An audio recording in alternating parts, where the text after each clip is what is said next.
a whisper that won't decay. A bass note rolls through shattered skies, bearing a tune of loss that never dies.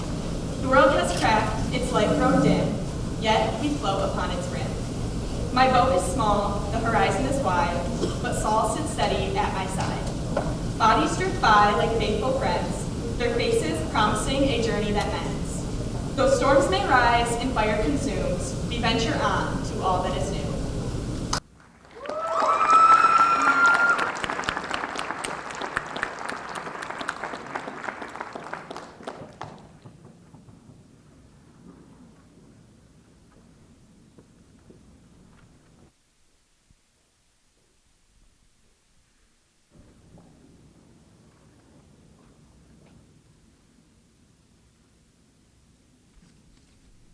Good evening. I'm Joe Zappacosta, Director of the Hackley Public Library, located in the heart of downtown Muskegon. I want to take this opportunity to welcome everyone here tonight for this special event.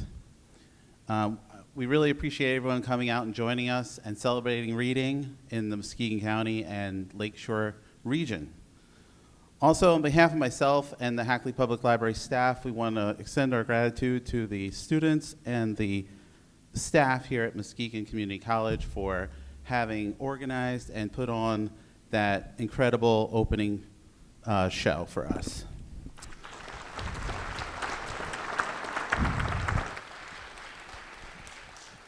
Thank you to Nick Palmer for leading the choir and to Dan Meyer for conducting. A special thank you to Les Rorick, Sean Kloklischer, and Jovita Viable for taking that tiny spark of an idea and turning into something so meaningful and special. Please join me again in giving everyone involved in creating this and performing this opening show a big hand. Thank you. I now turn the microphone over to Sarah Rinsema Sigama from the Muskegon Area District Library to talk about the Big Read, Lakeshore, and how it brings us here this evening. Thank you. Hello. We're so glad that you guys are all here. On behalf of the partnership, I just want to say welcome. So today we're here because of something called the Big Read Lakeshore. And the Big Read Lakeshore was a brainchild of a very good friend of mine, Dr. Deb Van Dynen. I'm not sure if she's here yet, but she will be. She's an English faculty at Hope College. This initiative now spans more than a decade. Her goal and the goal of the initiative was always to foster a culture where reading matters. So it's a pretty simple goal. And over the years, they have seen pretty incredible outcomes. Last year alone, we engaged 20,000 readers along the lakeshore. So Muskegon started this partnership 4 years ago, midway through the journey, and we have seen also tremendous energy with it as we're bringing people together and encouraging conversations and experiences around books. So just to kind of peel give you a behind-the-scenes look. Every fall, 4 books are selected. One for older adults, one for older kids, one for little kids, and one for our smallest readers. And we try to get as many people as possible to read these books. This year, our Big Read Lakeshore Committee chose I Cheerfully Refuse by Leif Enger, Wish in the Dark by Christina Soon-Tornvat for our middle read book, and Journey by Erin Becker as our little read book, and Row, Row, Row Your Boat as our mini read book. So these are all separate books, obviously, but we chose them as a text set because there are themes that unite them. And if there was one word that kind of captures the spirit of all of the books, I would say it's the word resistance. So each book has a main character. They refuse to kind of accept the world as it is. They go on this journey to discover something more, and along the way, they are met with people and systems that try to thwart their progress, but they push through, and they discover that through hope and creativity and defiance, persistence, they can carve new paths. And actually, I would say Row, Row, Row Your Boat even has that theme. I mean, if you think about it, it's not row your boat, right? It's row, row, row your boat. So these books all ask questions like, what does it mean to be free? Who holds the power to shape the world? How can we use our own voices, our own imagination, our own stories to challenge the world that is and create a different world?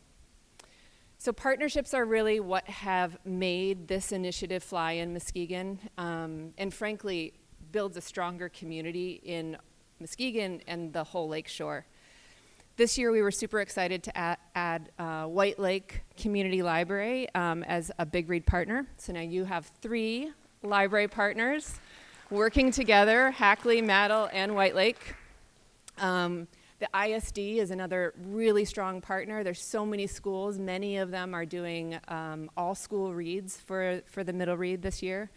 Great Start Collaborative, our local museums, Muskegon Rotary Club, the Muskegon Community Foundation, Goodwill, of course MCC this year, just to name a few. So over the last several months, leaders from these organizations have hosted countless events and activities, all towards the goal of inspiring more students, inspiring more readers along the Lakeshore to lean into the themes. Show of hands, how many of you went to at least one Big Read event this fall? Awesome.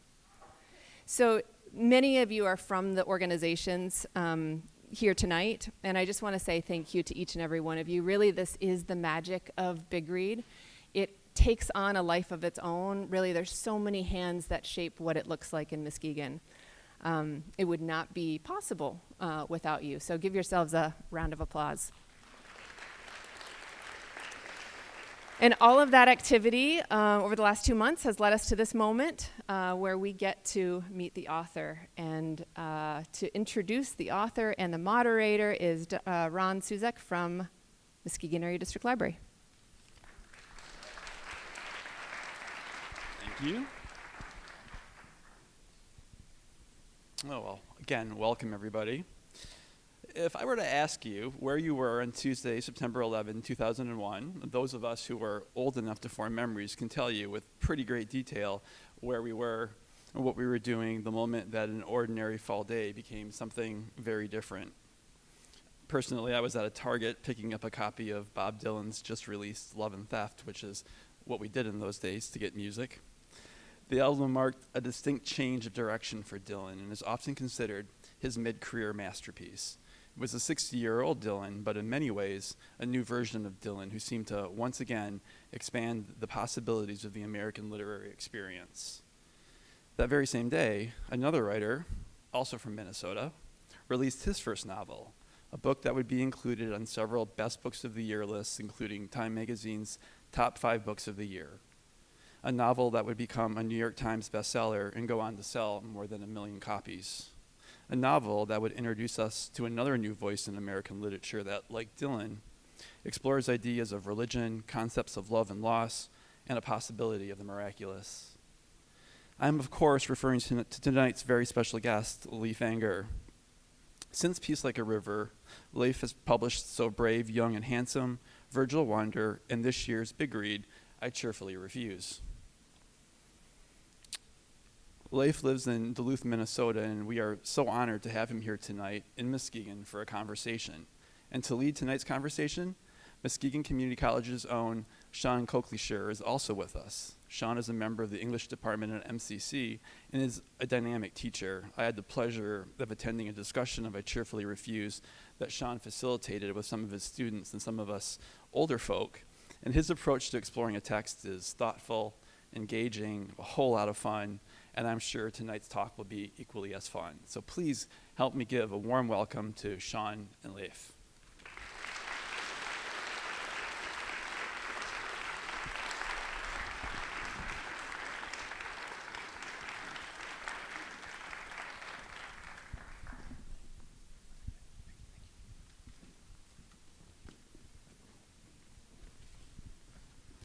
Thank you for that introduction. Wow. Look at all those people here How for about you. that? Isn't Yeah. that nice? Yeah. Thank you, Les. So, I guess we just jump right in, right? And I just have to say something about that opening. You know, the music and the dance and the poetry. I really feel like this is where I should say something of like devastating writerly eloquence, and instead I'm just going to fail at that abjectly and say that I'm stricken with gratitude and admiration for the talent and the skill. Thank you so much for making me so welcome. It's been a lovely few days. And we're glad that you're here. Yeah, me too. Making your way up from Holland, you know, where you got to do this the other day, and now you get to join us. And I'm glad that you're ending your tour of the big read with us here at MCC. It makes me Wow, I happy. spent part of the afternoon walking around Pierre Marquette. Oh, my goodness. My first glimpse of it, and wildly beautiful and oceanic. I live in Duluth, which is pretty good too. But our shoreline is of a different character. You've got, you know, sand and dunes and you know, just skeins of sand coming across the road, ending up in everybody's yard. There's a sign on one house that says free sand. I got a huge kick out of it. Duluth is... Did you take some? I did not, no. I thought about it, Sean, but no, I didn't. Duluth has a different sort of stonier, rockier character.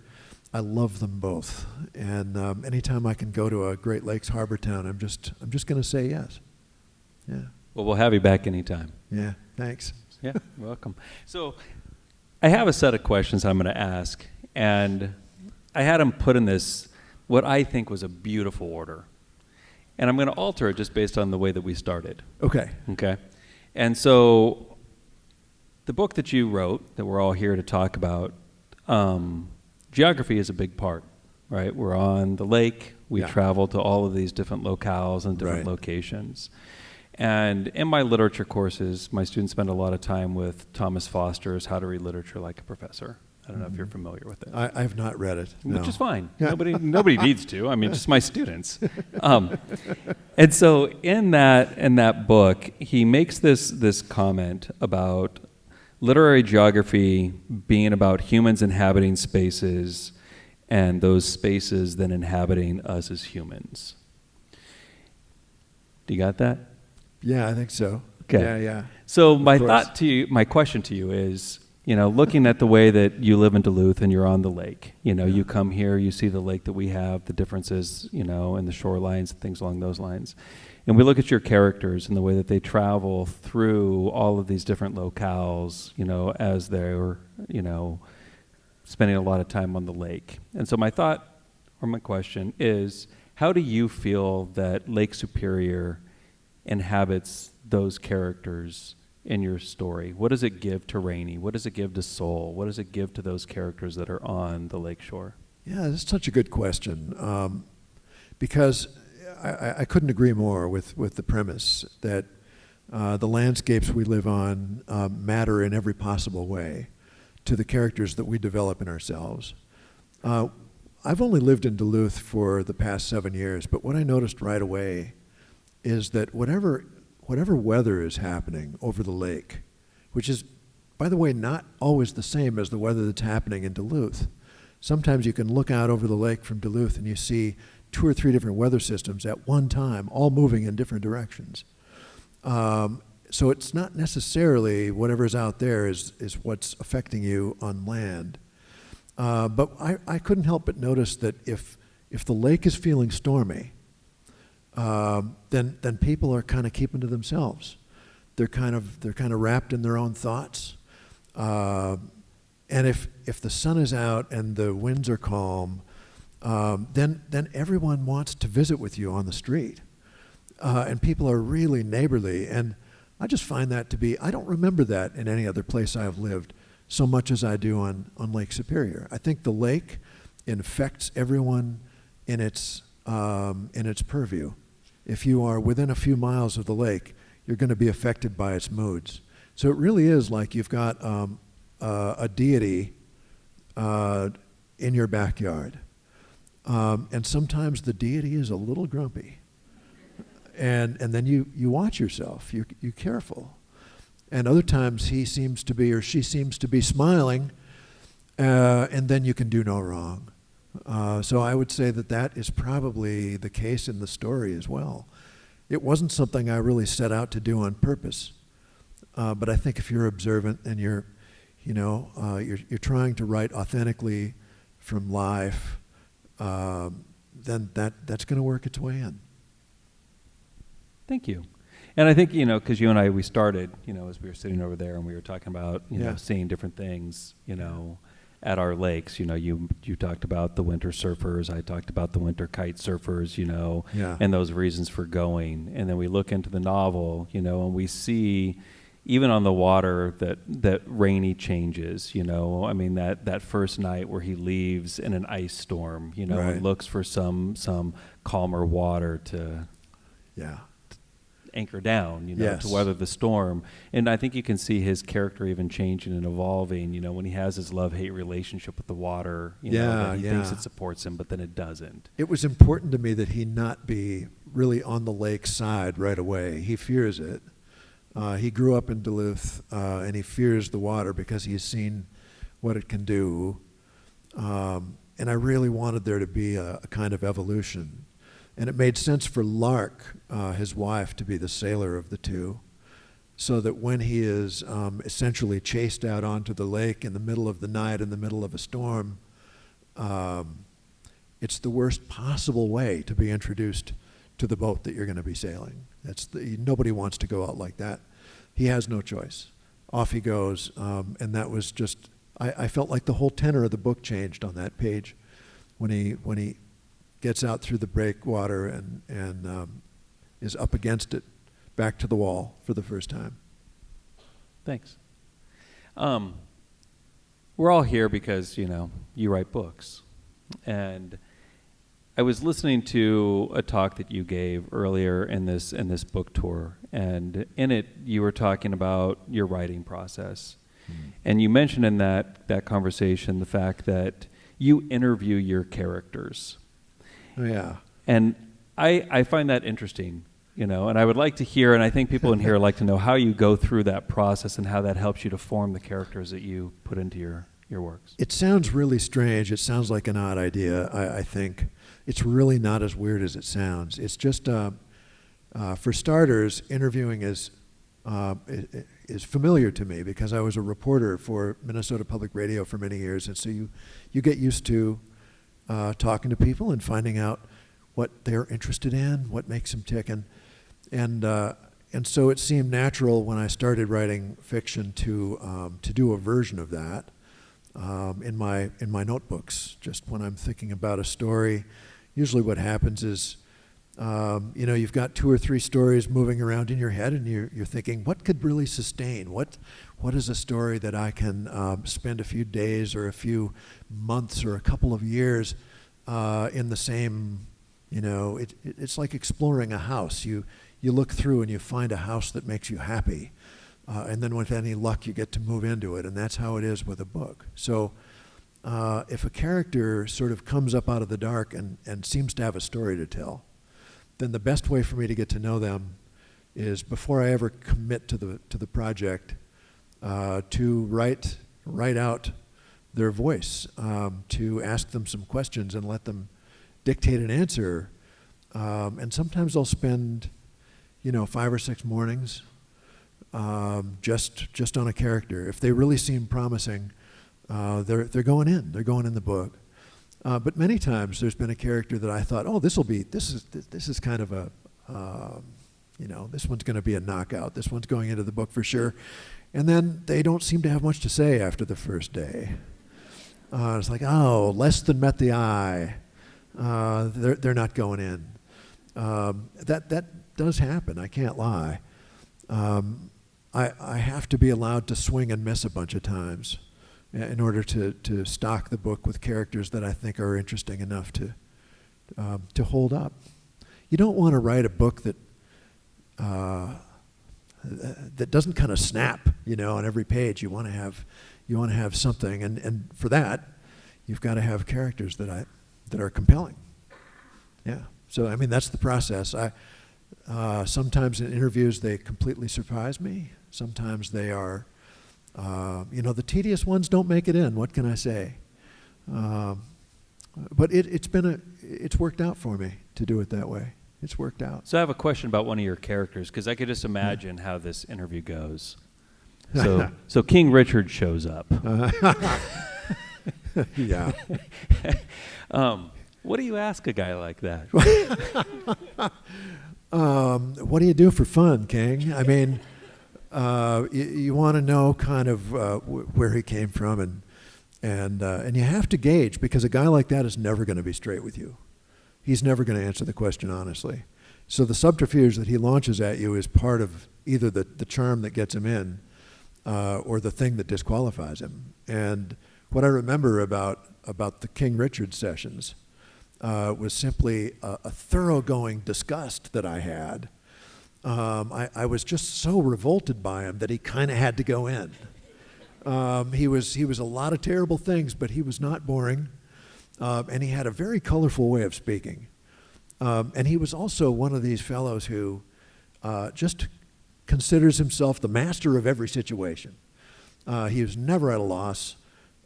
With the pen in my hand and the paper on my knee, he was just voluble. He was right there. He was talking. That's a pretty good sign, even if the guy's a total jerk, right? Which he was. I still kind of liked talking to him and listening to him. So in he went. He did the job. Well, I'm glad he made it in. Yeah. I mean, he's entertaining if nothing else, Thank right? you. On that same vein, I'm a big proponent when I go through and read books of reading the acknowledgments page.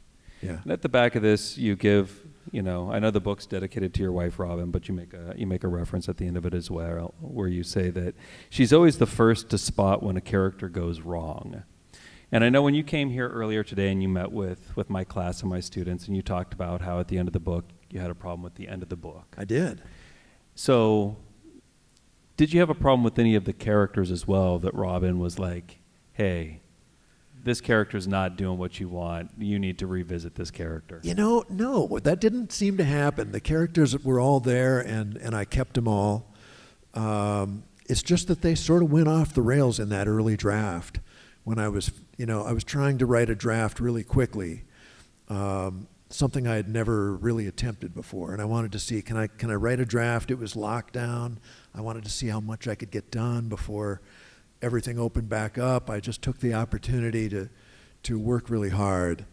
And I think that, I was so intent on being speedy that I think when I hit a point where I could have seen the ending that I ended up with, instead I saw a different ending, and I slogged my way through it, even though it never felt right. It never felt like the true ending.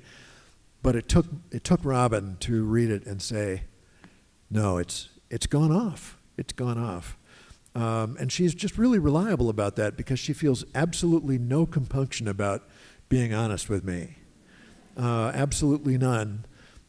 She doesn't really feel like she needs to spare my feelings, which used to really bother me, but now I really like it. And so I was grateful when she gave me that feedback, because I don't know, I'm too old to have vanity that is that easily damaged. So it felt like she had the book's best interest in mind. And I saw that she was right. I just didn't know for a little while how to fix it. It just took a little time. It took some walks by the shore. It took sticking my hands in the water of Lake Superior until it became too cold to bear any longer. And I don't know, that brought me to my senses in some ways, I think. I can't overemphasize the importance of just going outside if you're flummoxed with whatever your creative project is. There's so much to be gained by going outside and listening to the voice of trees in the wind, or to come across an animal track and just decide that you're going to follow it, see where it goes. And there's just something really relaxing and edifying and freeing about that process. And Duluth is a good place to do that, you know, as I'm sure Muskegon is too. Oh, that's why we have the lake. Yeah. Right? I mean, I walk in and put my hands in it quite regularly. Yeah. Yeah. Usually picking up trash, but it's okay. So you said that when Robin read that first draft, that she said that your writing felt sad. Yeah. So you said you took some time off, you went back and you wrote the ending that we have. Yeah. You handed the book back to her. Yeah. I handed the book back to her, and I knew that she would like it at that point, so I wasn't real nervous. But she started from the beginning, which was a lovely thing for her to do, and it was a big manuscript. It takes a long time to read a book in manuscript, so I went away. I handed it to her on a Friday night. And the next morning I got up early and I went down to the lake and went kite flying. And I kept the kite in the air until mid-afternoon. And then I couldn't stand it anymore. And I drove home and she was just finishing and she was on the couch and she had tears on her face. And so I thought, it's either a disaster or it's the opposite of a disaster. And she was really happy. So that's a good sign. You want people to respond well. And I wasn't trying to write like a tearjerker, and I don't think that's what it is. But you want it to be honest enough and vulnerable enough, and also active enough. You want enough things to happen to pull people through and to make them feel like they're glad they made the trip. And especially a book that has a trip at its center. It has a journey at its center, and he's rarely in the same place 2 days in a row in this story. It's just a run. It's a chase. It's a marathon. And so I wanted it to have some layers to it, and I think that it does. I think it's got many layers, and that'll take me into my next line of questioning. So we get to play with those. So we all know that as we go into this book, at its core, in a lot of respects, it's a love story. Yeah. Right. It's a love story between Rainey and Lark. It's a love story between Rainey and Soul. I mean, we have so many things that we can do with the characters. Mm-hmm. But at the same time, we go through and we look at this book, and there's this underlying piece in there that is really highlighting this love for the arts. Yeah. We have Rainey as a musician. We have Kellen as an artist. We have Lark as a bookseller. We have Soul as a potential author. Yeah. There is so much references to music and musicians and authors inside of your novel.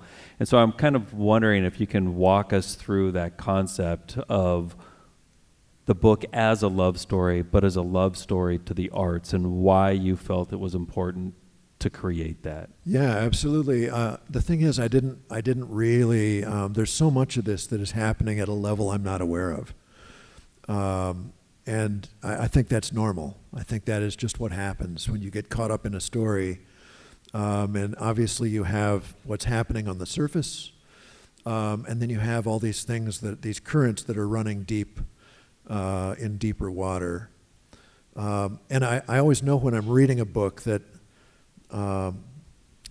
really works well, because I'm intrigued by the things happening on the surface, and then suddenly I'll find that there's a lump in my throat for reasons I wouldn't really be able to explain.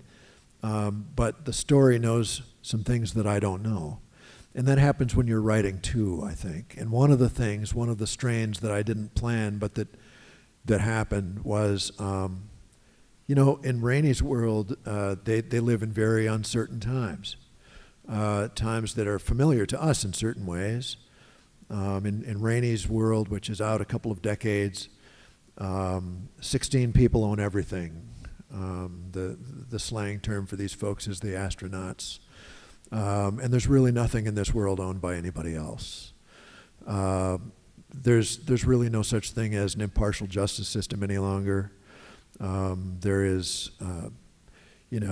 indentured servitude has made a huge comeback. I mean, it's depressing, and it's also really relatable. Uncertain times is what we would call them, and I think the best response to times like that is to make art of some kind.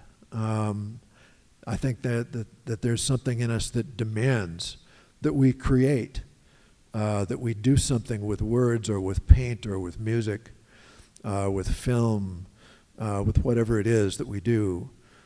With making, there's a bread baker, Maudie Antoinette, and that's her contribution. That is her art and her craft. She has the most popular place in town because she makes 50 loaves every morning of beautiful sourdough, and people line up for it. It's the only place in Icebridge that has a line. And I think that concentration of the arts as a presence and as a source of hope and joy in people's lives was just something that I badly needed. You know, I think we all did. It was lockdown. It was March and April of 2020. We were hearing theories about bleach. I mean, all kinds of ridiculous things were happening, and I all I could do was think about stories. All I could do was think about mythologies, because that for me is how the hole gets filled. There was a myth-shaped hole in my chest, and I had to fill it.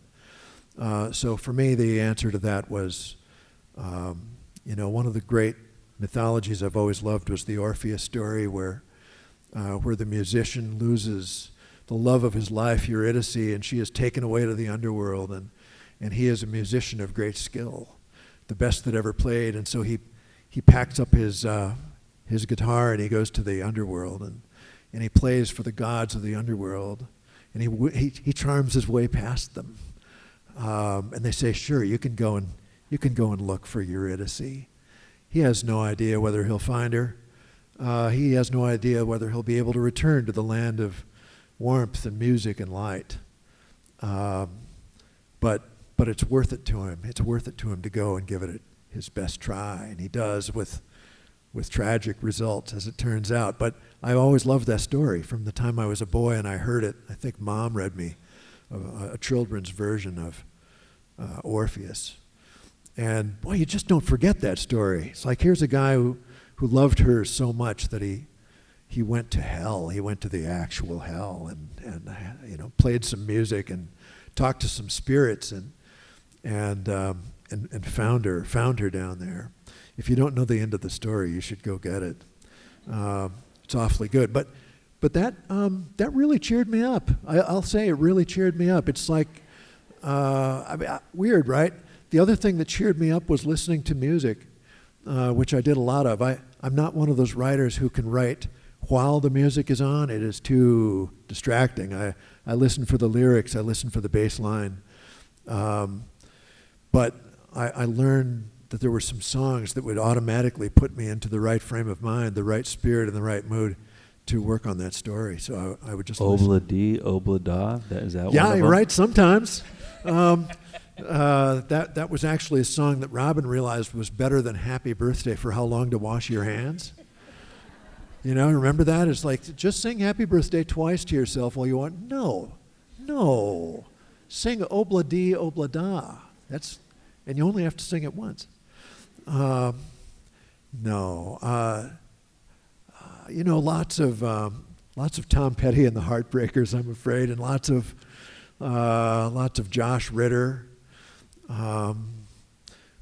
lots of David Byrne, especially that great song he did called One Fine Day. Not the version from the 1960s with the Chanterelles or whoever, but the David Byrne version from about 2008. Just this gorgeous piece that will put you in exactly the mood you need to be in if you're writing a melancholy piece of mythology that you hope people will like. That song was on repeat for me. So art filled the gap in a way that nothing else could, and that included writing this book.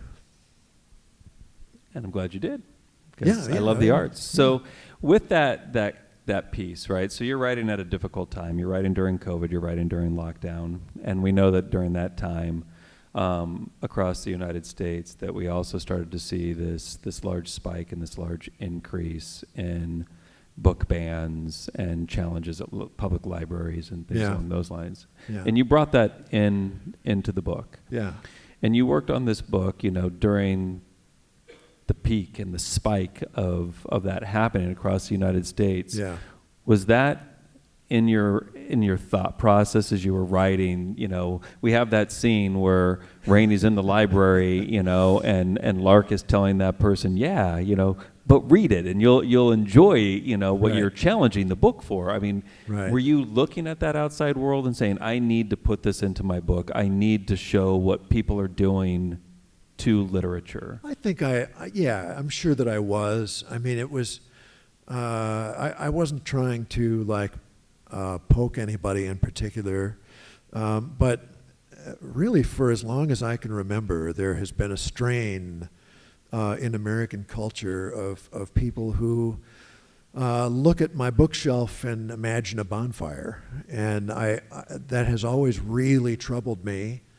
But I sort of thought that was going to end up being kind of a thing of the past. I mean, most people, in my experience, are pretty friendly to books, pretty friendly to literature and the idea of literacy and reading. And then to see outright hostility toward knowledge, toward expertise, that really, it troubled me then and it troubles me now. And I think that, that's certainly why the little publication, The Mosquito, makes its way into the book. There's a kind of rebellious newsletter. There's a defiant little newsletter called The Mosquito that is put together by people who are just barely literate, but man, they really have their hearts in the right place. Even there's a word misspelled on the masthead. And people sort of drive up in their little cars that are, cocked forward like a slouched hat, and they fling little packages of The Mosquito out near places that they think are going to be, sympathetic to them and to their little publication. And it was enormous fun to throw that in kind of as a little comedic nod, and yet by the end of the book, The Mosquito has sort of begun to flower, and it's doing some good things, and it has a bigger readership. And I guess that was just a reflection of my own belief that once you have a reading populace, the genie is out of the bottle, and I don't think you can really stuff it back in. A lot of people will try, and there are people who benefit from popular ignorance. But I don't think you can put the genie all the way back in. I just don't think you can do it. I think there's always going to be a mosquito buzzing in your ear. And so in this piece, right, we have that scene, the conversation about the mosquito between Rainey and Lark. And he's being very critical of this magazine, newspaper, because of the fact that it has misspellings and, and issues along those lines. And he's very judgmental of this. He is. And you make a very big point of when we first meet him that first day in the library that he can't even spell Dickens. Yeah. Yeah. Why were you playing him that way, where Lark is more accepting of the mosquito, but Rainey is so critical of it? Well, he has the urgency of the convert. He has the zeal of the convert. And what was fun about writing Rainey is here's a guy who's 28 years old when he meets the woman that he loves. And to that point, he has never really seen the point of reading. He can read, but he doesn't, because he was not taught that it was important. He never encountered the right book that made him fall in love with it. Probably a lot of us here had the advantage of falling early on for a reading experience. For me, the real pivotal one was The Wind in the Willows when I was 8 years old. And I can remember like it was yesterday, my third grade teacher told me, here's a book you would like. She had just given us, you remember those Scholastic book catalogs? And your teacher would pass them out, and you could pick out however many your parents were willing to pay for, and then turn it in, and weeks later the books would arrive, and you'd see the box sitting on the teacher's desk all day, and you'd just be like, she's going to open the box. And then she does at the end of the day, and she passes out the books, and it's like Christmas. It's like Christmas. What memories. And Mrs. Johnson, my third grade teacher, had counseled me to buy The Wind in the Willows in third grade. And I thought, well, that sounds kind of girly. I mean, it didn't sound, it sounded awfully poetic and not very exciting. But she said, no, trust me, you're going to like it. And so I ordered it, and it came. And you know, it's got Ratty and Mole on the cover, you know, and a picnic basket. And I remember thinking, man, this might have been a miscalculation. And then I got it home, and I remember picking it up in my room where I had, I think, been sent. And by my mom, and I climbed up onto my brother's bunk bed. He always got the top bunk. I had the bottom bunk. But whenever he wasn't there, his bunk was fair game. So I went up there and started reading The Wind in the Willows. And I don't know if you know the book, but I mean, it starts out with this character, the mole, and he's underground, and it's springtime, and he's doing his spring cleaning down underground in his burrow. And all of a sudden, something reaches through the ground and sort of calls to him, and he doesn't know what it is. What's going on? But he's just compelled to start working his way up to the surface. And finally, he pokes his nose above the ground, and there's sun, and there's a breeze moving through the meadow grass, and he can hear in the distance the noise of a brook. And it's like, from the moment he just gets up, forgets about his home, forgets about his burrow, hears the stream, and he goes running across the meadow. And I was just a goner. I was just there. I was in the meadow, and I wanted to go to the brook, and he gets there, and there's the water rat, and they're going to have a picnic. They're going to go down, and I was just in. I was just all in, to the point where when Mom finally came in the room and said, "Where are you? We're having supper," I just didn't want to eat. And so that was the first time I can remember just being swept away by a story. And from that day to this, there's not ever really been anything like it for pleasure for me.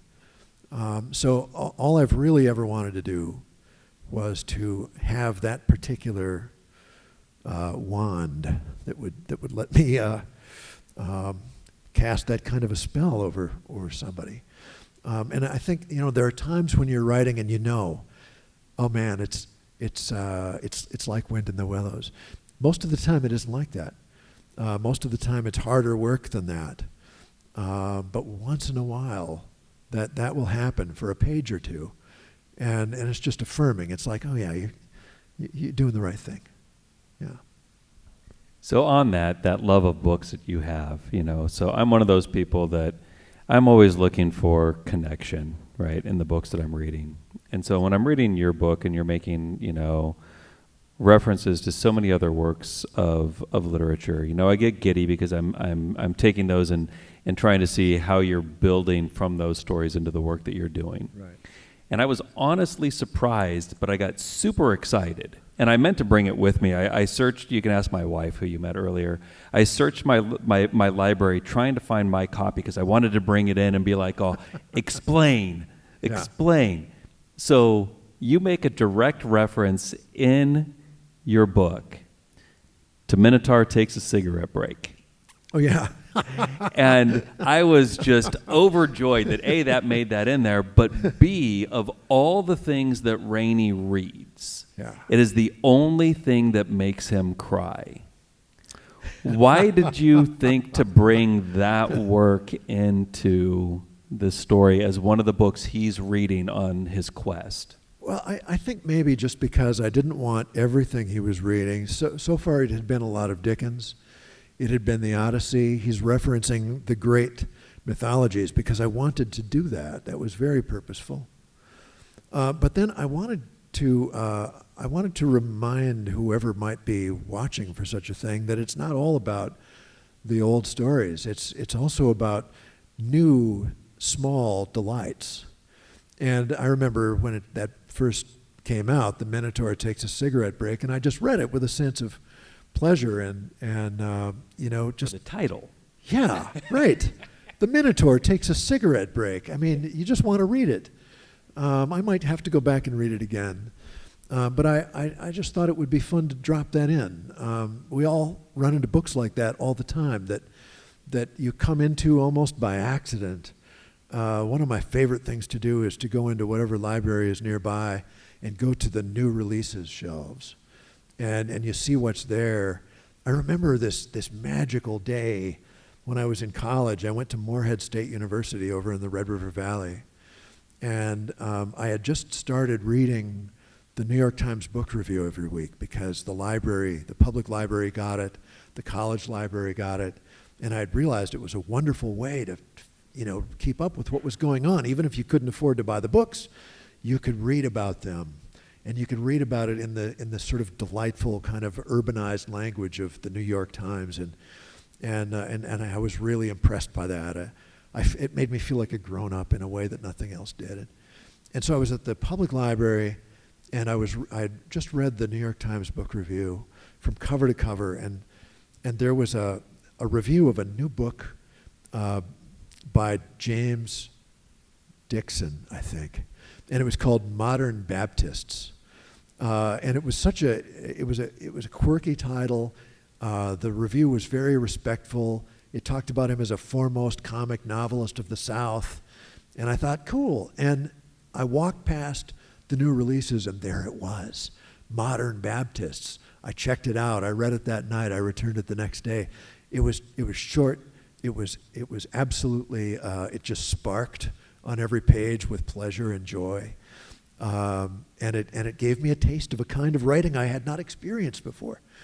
And so I've tried to, hang on just to that pleasure in books.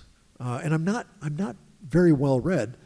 I've read a lot, but there are many classics I have not read, and many I know I will not get to.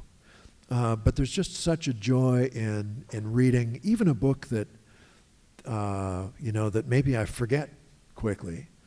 I enjoy them all. It's like going to movies. I also love going to films, even terrible ones. I take a lot of pleasure in. Yeah. What's the one you've seen recently that's terrible that you enjoyed?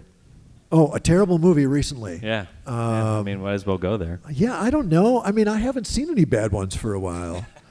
Oh, no, I take that back. I saw a pretty bad one that I really enjoyed with Keanu Reeves as the angel Gabriel. Did you see that one? It was pretty terrible, but I totally loved it. It was awkward. It was badly written. There was really almost nothing good about it, and I smiled all the way through. I went in, part of it is going to the movie theater, isn't it? And sitting there with a bunch of other people who are there for the same reason you are. And we all laughed at the same places, and afterward, I almost said, everybody come over to my place. Because it was just such a pleasure. It was just great, yeah. I forget what that question was. You answered it. Did I? Yeah, okay. That's, we did start with The Minotaur Takes a Cigarette Break, but we ended on bad movies. It's totally fine. We get there. So I'm trying to keep us on, our time schedule and things like that, because I know that we've got audience questions to go. And so I want to ask you this question, and it goes again into something that you said. And so I'll just read it how I wrote it, and then we'll kind of take it from there. Writers write for different reasons, and as I heard you say, that you write to answer questions that you have about the world and your place in it. What was the question you grappled with while writing Cheerfully, and did you find an answer to it? Yeah, I don't know. Do I ever find answers? I find answers, but then I doubt them right away. I don't trust certainty very much. Nice as that would be, but I think it's important to grapple, and I think what I was really setting out to grapple with in this one was how can I resist despair? Because there was so much to be sort of sad about. And there's always more than adequate. When is it not hard to resist despair? I don't know. So I was looking for ways. Stephen King said an interesting thing a number of years ago. He said, my MO is I spend 200 pages making you really like the hero of my book, and then I throw him into hell and see what happens. I thought, so I mean, I sort of understand that, because that's Stephen grappling with something. He wants to see how his people do under pressure. I wanted to see what if Rainey was really made of the stuff that I hoped he was. Would he give in to despair? In which case, I wouldn't have finished the book. And I was happy. I was happy while I was writing it, even when really dreadful things were underway in those pages. It made me feel happy to live in his world, even though his world was massively screwed up. There were, for me, silver linings in his dystopian world, because, we live in a time when you can easily buy yourself a counterfeit of anything that you want. But in Rainey's world, most of that has been stripped away, and people live on the surface of the earth, and they depend on the animals and the weather systems and their own wits, the way that our forefathers did, I think, or at least in my sort of idealistic imagination. I think of the farmers in my background, my North Dakota farmers that I hail from, and how there was nothing there for them except the weather and the ground, and they did what they could with it, and that strikes me as heroic. And so it was really enjoyable for me to write about a situation where it's kind of rainy in the lake. It's rainy in the clouds and the weather. He's being pursued by some, pretty frightening people. It's rainy in his good heart. It's rainy in his wits.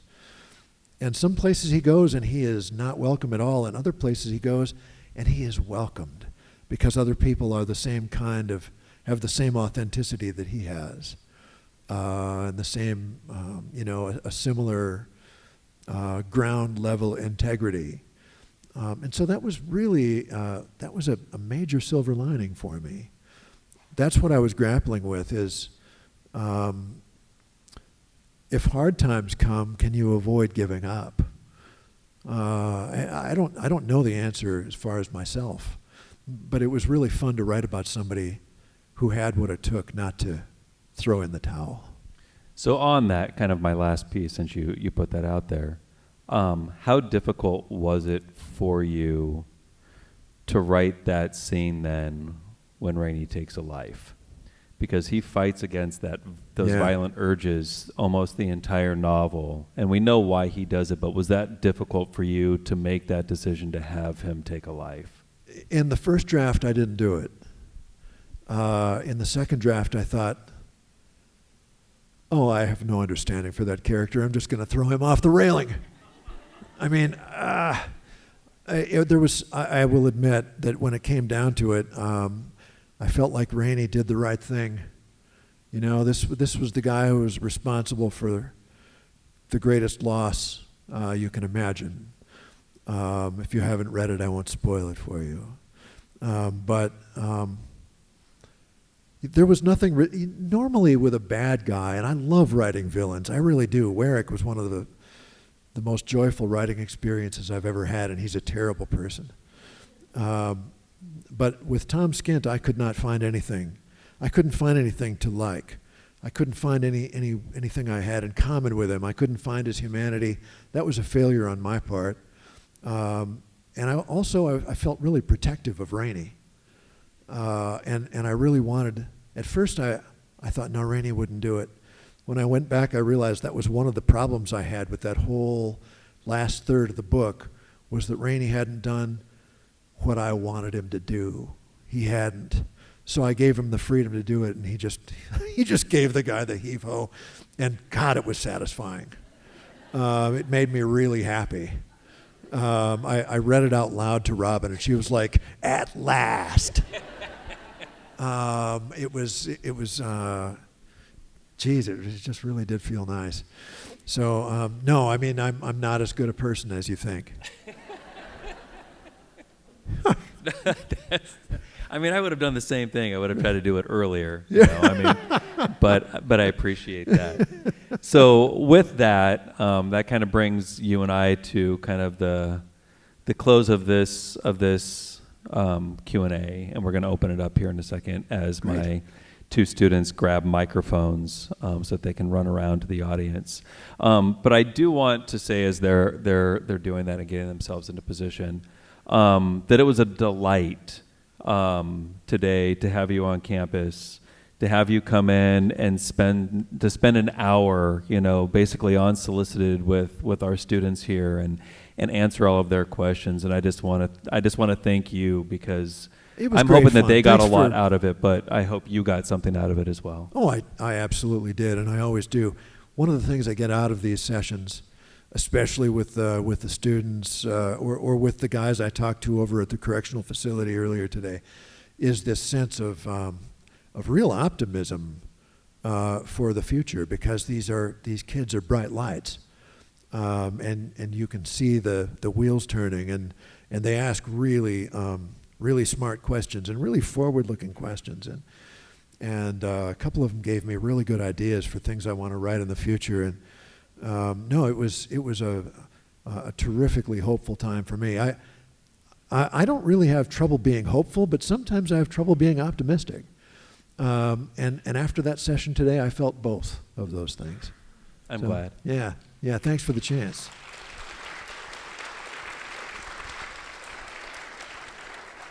So at this point, I know that I've got Maria and I've got Jonah out there someplace. I can't see either one of you, but we will take questions from the audience. So, I mean, if there's people that have questions, they'll find you. They have microphones.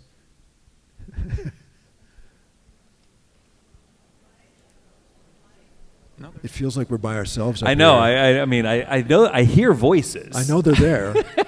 I know they're there. Hey, there we go. Hey, that's- everybody's materialized. I think that's an improvement, actually. Yeah, thank you. And we've got microphones that are now turned on, I'm assuming. Yep. There you go, Jonah. So if you got a question, just throw your hand up.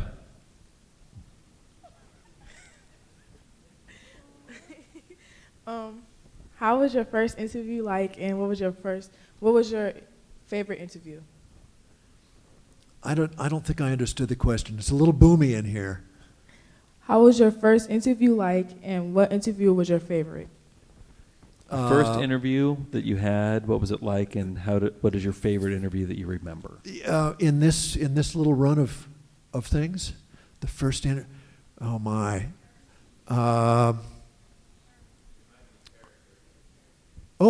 Character Was it interviews. Yes. Oh, the Oh, character thank you. interview. That's a much better question. That's a much better question. Thanks. I didn't even interview Rainey, the main character, because when he showed up, I just knew him. So he was always going to be in it. But I absolutely did talk to his friend Labrino right away. And Labrino is not even in the book for very long, but he's an early character. He's kind of a side character. He's kind of a poignant character.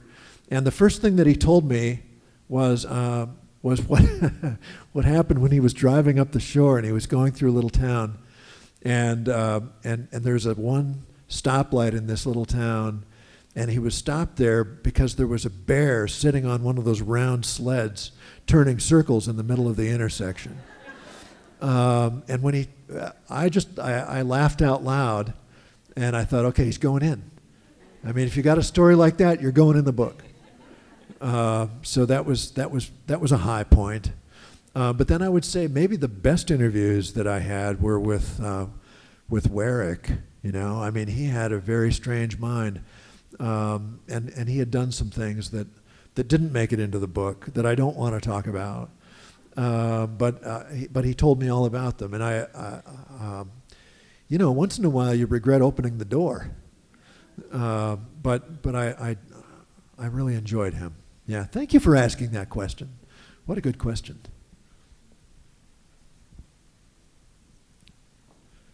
Is there anyone else?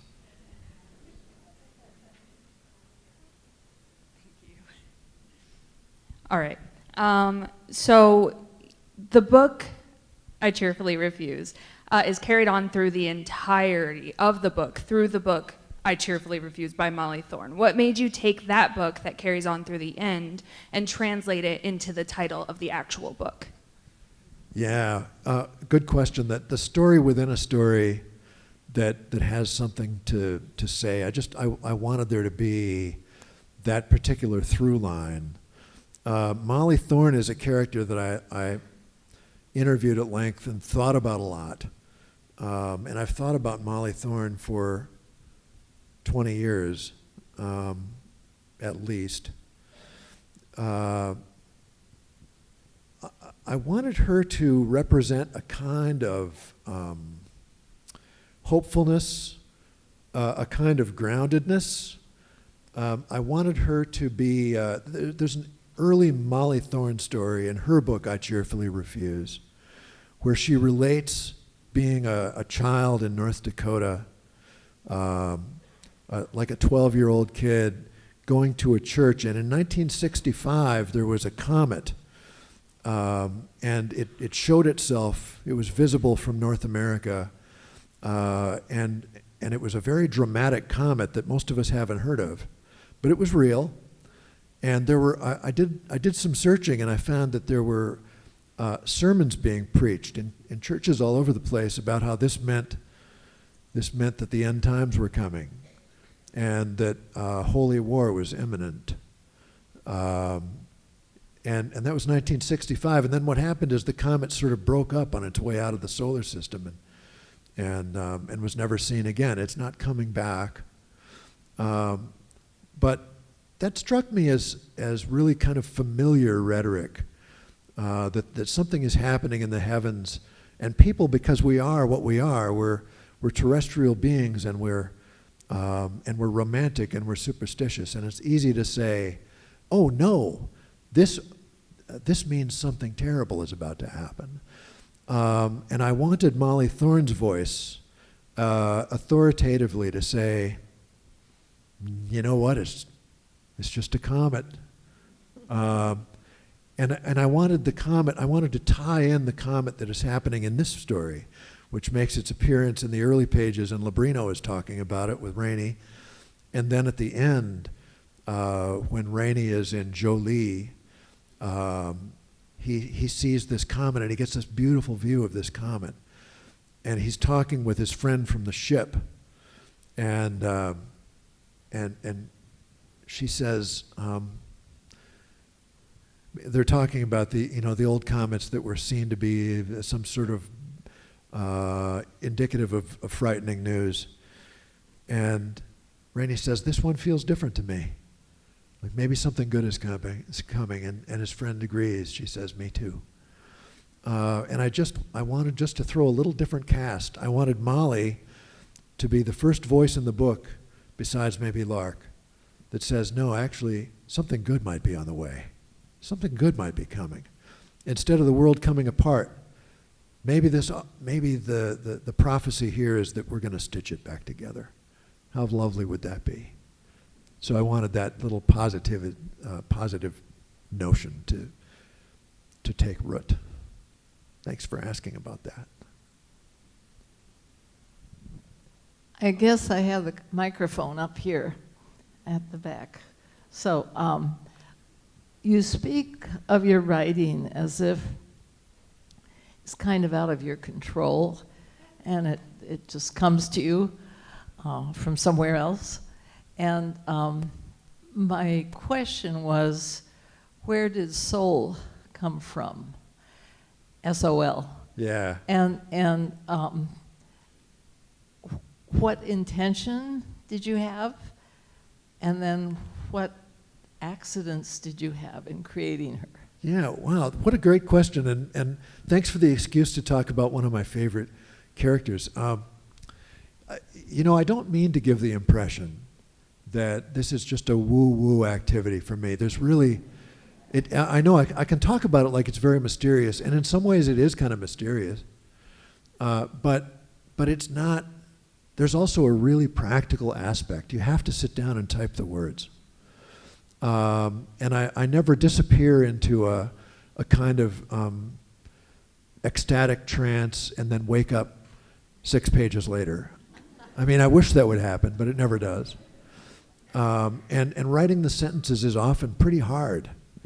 But I will say that I do try to make room in my process for the muse, because I believe in that old sort of mythological idea that there's a muse. And I don't know if it's a physical thing that's flying overhead looking for a shoulder to land on, but just in case it is, I try to free myself from distraction for a certain amount of time every day in case the muse is looking for a free shoulder.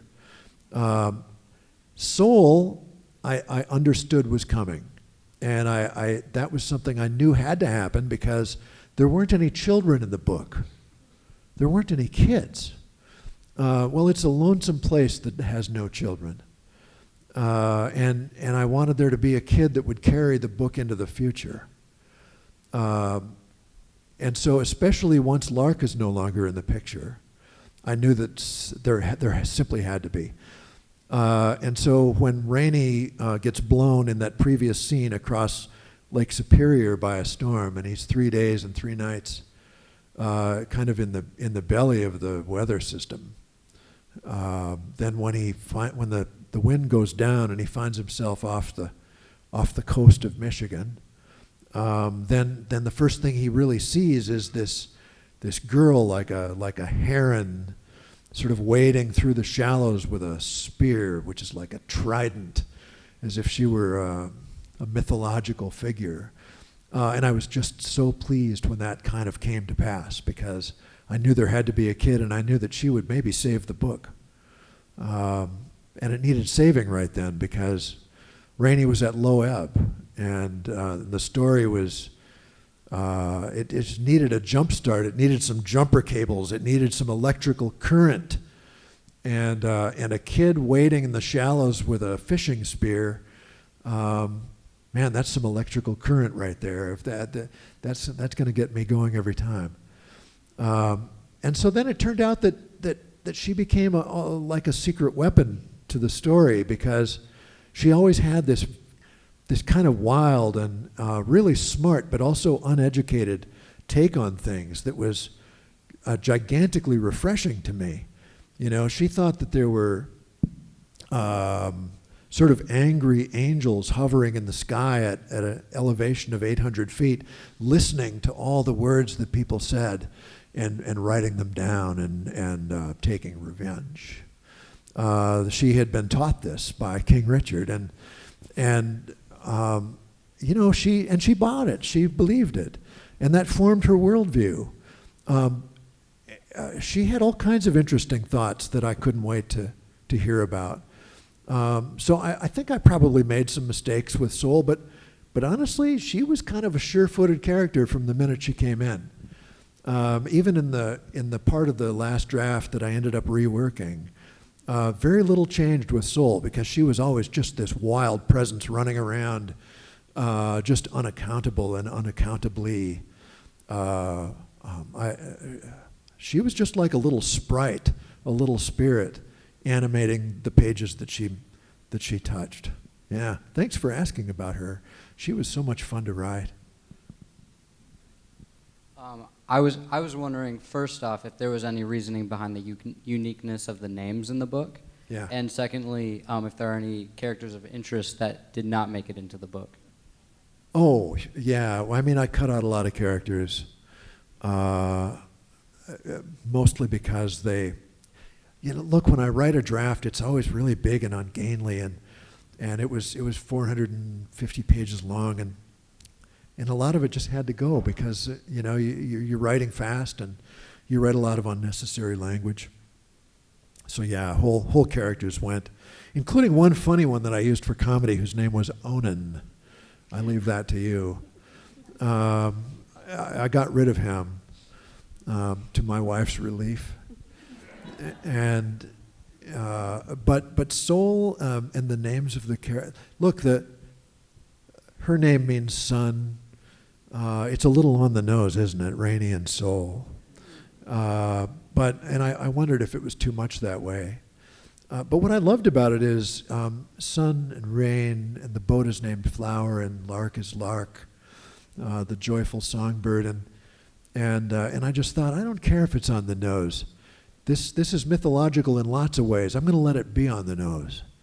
I've occasionally been marked out as a writer who is sort of sentimental, and I think that's fair. I've seen that in criticisms of me online or in newspapers, that my novels are sentimental. They probably are. I feel sentimental about them. I feel sentimental about the characters I write. I get attached to them. I weep when they die. And I'm not someone who just cries easily, but I cry when my characters die, even the silly ones and the bad ones. I don't like to think of them 200 feet under the water, spinning slowly in their sunken boat. I don't like it. It makes me melancholy. So I let those characters be a little on the nose. Thank you for asking about that. And as we get close to, getting to meet Leif and have books signed, I think we have time for one more audience question. Hi. Is it me? Go for it. Okay. I'm going to go for it. So I agree that at the heart of this book, it's a love story, but there's also this dystopian aspect to it about what happens when money and power is consolidated within very few individuals. 16, right? Yeah. So so in real life, right? We're experiencing some of this. So did you see this coming, or is it more a matter of fact-following fiction? I think it's been coming for a long time.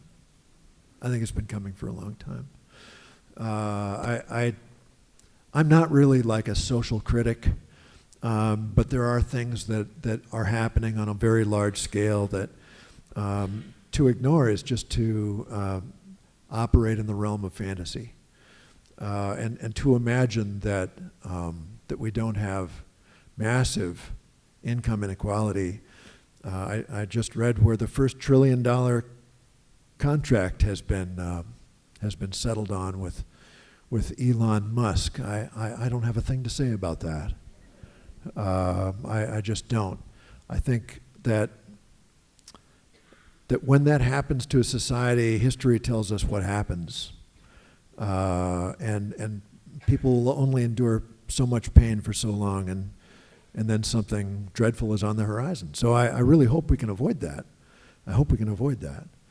But it struck me as a very realistic sort of dystopian scenario to draw out. I think when that happens, you're going to get indentured servitude, and you're going to get a lot of suicides from despair, from hopelessness. And those things are playing out in the pages of the story, and I didn't want it to be depressing, but I did want it to be honest. So it plays out as it does. But I think there's always reason. I don't know that there's always reason to be optimistic, but I think there's always reason to be hopeful.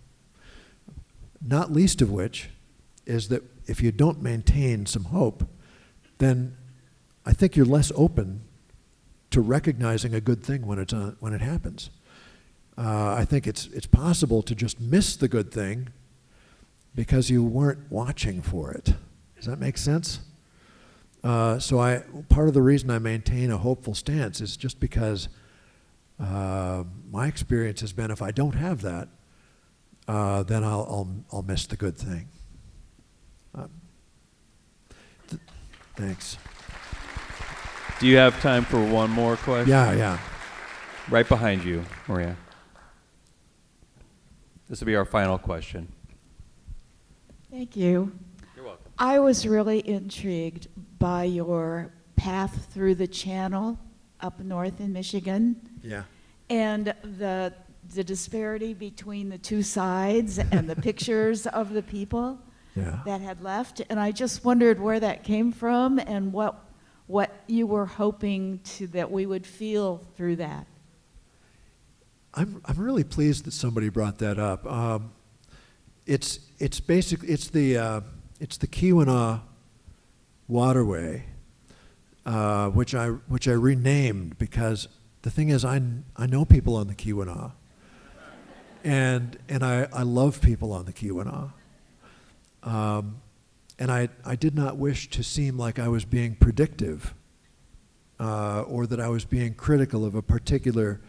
You know, if I'm going to write small towns in which really awful things are happening, then I'm going to rename those towns because I have no wish to just seem like I'm condemning. On the other hand, the Keweenaw gives you this opportunity to just point out, oh, here's what happened when people on one side decided they could just take advantage of the fact that there were people on the other side who needed a bridge to get to their house. You know, that one guy who runs that little store, he's like, we were the ones who started the free market bridge. Like, oh, okay. So that seemed like a really good opportunity, and I felt like it was a little bit of an underworld scene, you know. Back to the mythology, I felt like the poor islanders were existing just absolutely underneath a thumb that they never should have been placed under. I haven't spent enough time there to see anything of that kind happening. You'll have to tell me. I don't know. I doubt if anything like that is happening there. Someone is going to tell me wrong. But it was an easy thing to imagine, and it seemed like an easy sort of illustration. And I loved the Islanders' response to it, which was to make beautiful artwork representing the people who were gone, the people who had been lost. And there are people who paint their images on buildings, and the images stand up like condemning witnesses looking across the waterway at their oppressors. And that was enormous fun to write, and it really came easily, which is usually kind of a good sign. So I'm glad that you caught that and enjoyed it. But know how much I appreciate the Keweenaw, including the bridge, the infamous bridge, which is an awful lot like the lift bridge in Duluth, which I also love. I love bridges as symbols of civilization and cooperation. We need all of those we can get. Thank you so much, everybody, for your attention tonight. And thank you for being here and taking part in this with us this evening.